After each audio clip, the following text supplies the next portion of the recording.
Hello friends, मैं Akbar sir. आज हम लोग फिर इस टॉपिक के बारे में चर्चा करेंगे जिसका नाम है रिमूवल ऑफ टू।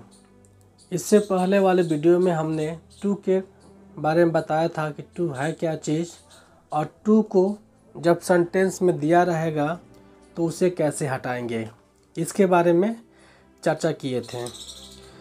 टू में जो क्वेश्चन यहाँ दिखाई दे रहा है टाइप करके है 1 2 3 4। हमने अलग अलग टाइप को दिखाया था। यहाँ 4 तरह के टाइप हैं। एक 2 है, दूसरा 2 2 है, तीसरा 2 4 है और चौथा 2 4 2 है। ठीक है, जैसा कि टाइप 1 का हमने चर्चा कर दिया था। इसको देखने के लिए, समझने के लिए आप मेरे पीछे वाली वीडियो को देख सकते हैं। टाइप 1 और टाइप 2। आज पढ़ेंगे हम लोग टाइप 3। टाइप 3 को हम लोग जानेंगे। टाइप 3, ठीक है। चलिए, जब भी टाइप 3 की बात करें तो उसमें क्या होता है, जब क्वेश्चन आपके सामने दिए जाएंगे तो 2 के साथ एक 4 लगा दिए जाएंगे। जैसे सब्जेक्ट होगा प्लस वर्ब होगा, फिर 2 होगा, उसके बाद कोई एडजेक्टिव या एडवर्ब इसमें से कोई एक देगा, उसके बाद 4 होगा और प्लस नाउन आपको दिए रहेंगे। 4 के बाद एक नाउन दिया रहेगा। मतलब स्ट्रक्चर के मुताबिक ये टी और 4 एक साथ आएंगे। अब इन दोनों को जब हटाएंगे तो उस चीज़ पर केयर करना हम लोग को है कि कैसे हटाएंगे। समझे? एग्जाम्पल, जैसे क्वेश्चन है she is too slow for a runner. जैसा कि आप देख सकते हैं यहाँ सब्जेक्ट के रूप में सी है, वर्ब के जगह पर इज है, टू है और यहाँ पर एडजेक्टिव या एडवर्ब, हालांकि ये एडजेक्टिव है तो इसके लिए क्या है, स्लो दिया हुआ है, फिर 4 है और नाउन के रूप में दिया गया ए रनर। जब उसको हटाएंगे तो जो हमारे पीछे का वीडियो में बतलाया गया था, अगर आपने उस पीछे का वीडियो देखा है तो फिर आपको कोई दिक्कत नहीं होगी। अदरवाइज़ इसको हम बनाते हैं, यानी सब्जेक्ट का सब्जेक्ट होगा, इज का इज होगा। जैसा कि हम जानते हैं जब 2 हटेगा तो वहाँ पर सो का प्रयोग किया जाएगा। सो के तुरंत बाद जो भी एडजेक्टिव या एडवर्ब होंगे उसको हम लोग कॉपी कर देंगे। यहाँ पर स्लो है, हमने कॉपी कर दिया। इसके तुरंत बाद दैट का प्रयोग करते हैं। फिर दिए गए सेंटेंस में जो सब्जेक्ट होगा उसी को यहाँ पर ला के रखेंगे, यानी कि जो सब्जेक्ट सी है ना, हम लोग सी को ही लिखेंगे। ही होगा तो यहाँ पर ही लिखेंगे। किसी का नाम होगा तो उसका प्रोनाउन लिखेंगे। अब यहाँ पर बॉय है तो बॉय नहीं होगा बल्कि ही होगा। गर्ल होगा तो गर्ल नहीं होगा बल्कि सी होगा। इसको आपको ध्यान देना होगा, ठीक है। सी के बाद हम कैन नॉट या विल नॉट दोनों में से किसी एक को मानेंगे, तो हम कैन को मान लेते हैं, कैन नॉट। उसके बाद हम बी का प्रयोग करेंगे, क्योंकि 4 के लिए इस सेंटेंस को बराबर करने के लिए हम बी का प्रयोग करते हैं, जबकि इसके पहले वाले में हम बी का प्रयोग नहीं किए थे। ये बी लग रहा है किस लिए, 4 के लिए। समझे? अब इस 4 को हटा दिया जाएगा। अब क्या बचा, ए रनर। हम इसका प्रयोग करेंगे और सेंटेंस आपका कंप्लीट हो गया। समझ गए ना? इसके अलावा एक और एग्जांपल देते हैं। ही इज टू डल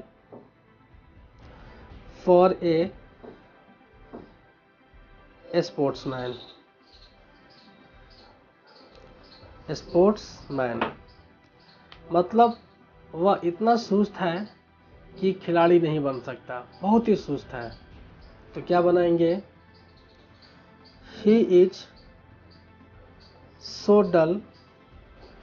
उसके बाद दैट हमने किया जैसा कि हमने पहले किया है। फिर दैट के बाद एक सब्जेक्ट आया है, यहाँ से लेंगे सब्जेक्ट। यहाँ पर ही है तो हमने ही ले लिया।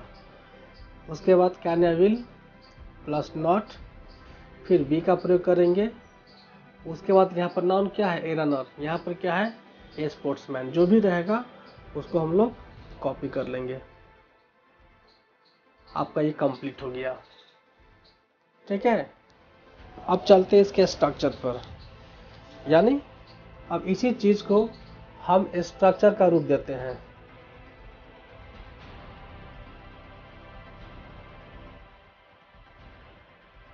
देखिए, subject plus verb plus two plus mistake so plus adjective या एडवर्ब, उसके बाद दैट, उसके बाद सब्जेक्ट।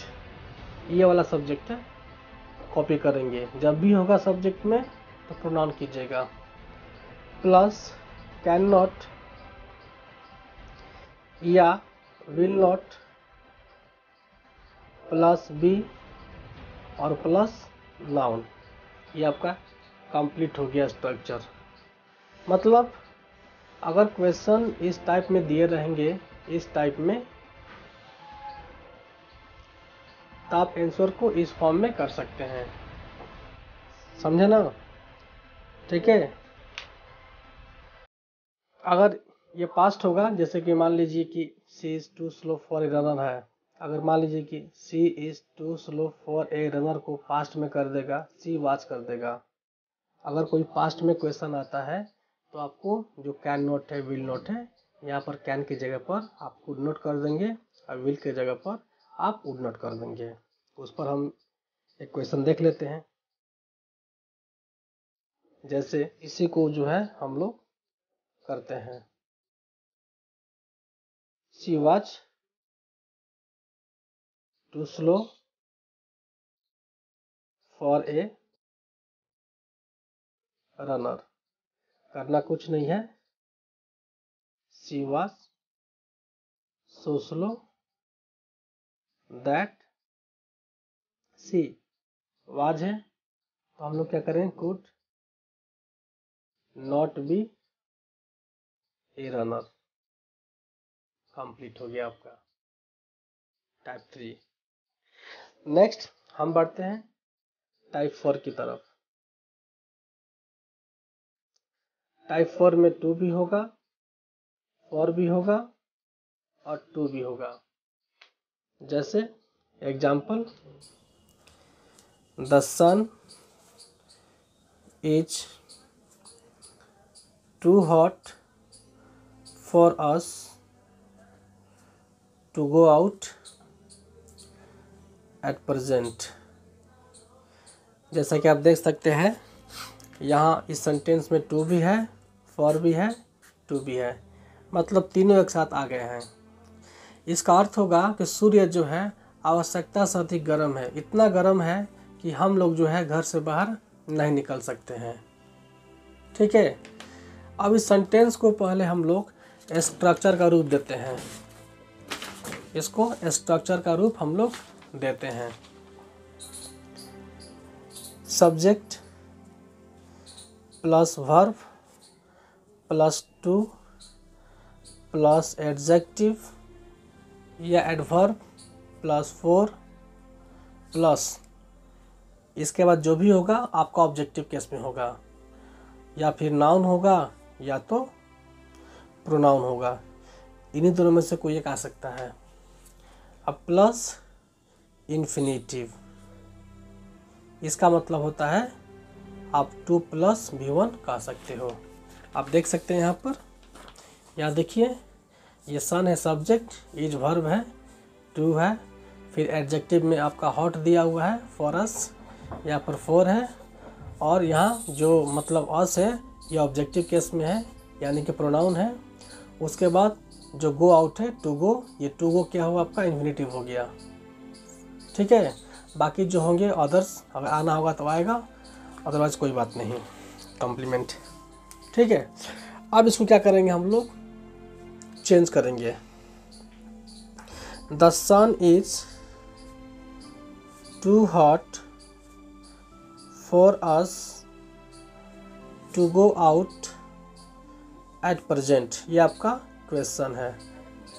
हमें क्या करना होगा, इस सेंटेंस को जब बदलेंगे तो बाकी सब वही रहेगा, केवल जो फॉर अस है, फॉर अस हम लोग इस टाइप में सब्जेक्ट यहीं से मानेंगे।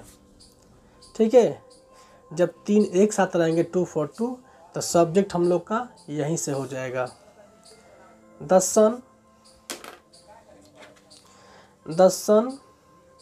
इज 2 है तो क्या हुआ, 2 का सो हॉट, दैट लगाते हैं। फिर जैसा कि हम लोग को पता है फॉर अस के लिए हम लोग क्या करेंगे, फॉर को हटा करके अस को वी मानेंगे।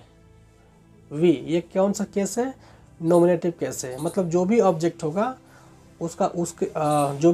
होगा उसके नॉमिनेटिव केस को मान लेंगे। हाँ, एक बात को ख्याल करना है, अगर नाउन होगा तो बस कॉपी होगा, लेकिन प्रोनाउन होगा तो उसको सब्जेक्टिव केस में कर देना होगा। वी कैन नॉट हो गया। उसके बाद गो है, आउट है, गो आउट एट प्रेजेंट। ठीक है, चलते हैं इसके स्ट्रक्चर पर। सब्जेक्ट प्लस वर्ब, 2 को हमने शो कर दिया, फिर एडजेक्टिव है हमने वैसा ही कर दिया, प्लस 4 है, इसको हमने हटा दिया।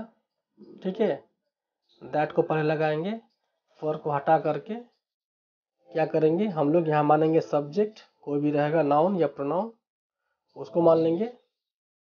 सब्जेक्ट यहीं का होगा, प्लस कैन या विल प्लस नॉट और प्लस जो इन्फिनेटिव होगा ये वाला, उसमें से भी 2 हटा देंगे और वर्ब 1 को मान लेंगे। फिर उसके बाद जो वर्ड्स होगा उसको कॉपी करेंगे। ठीक है, एक और देखते हैं एग्जाम्पल। द ग्रामर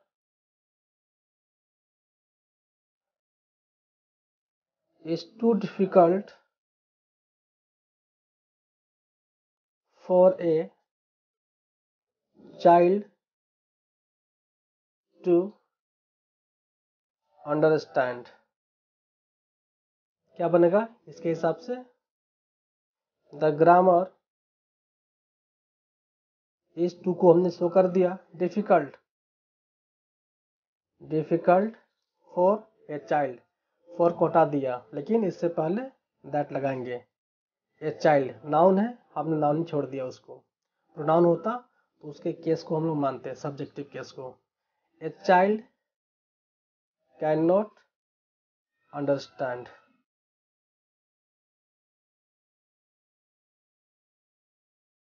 राइट को मान लेंगे ताकि सेंटेंस और भी अच्छा से हो जाए। The grammar is so difficult that a child can not understand it. ठीक है, ग्रामर इतना कठिन है कि कोई भी बच्चा इसे समझ नहीं सकता है। यह इट किसके लिए है, ग्रामर के लिए आया हुआ है।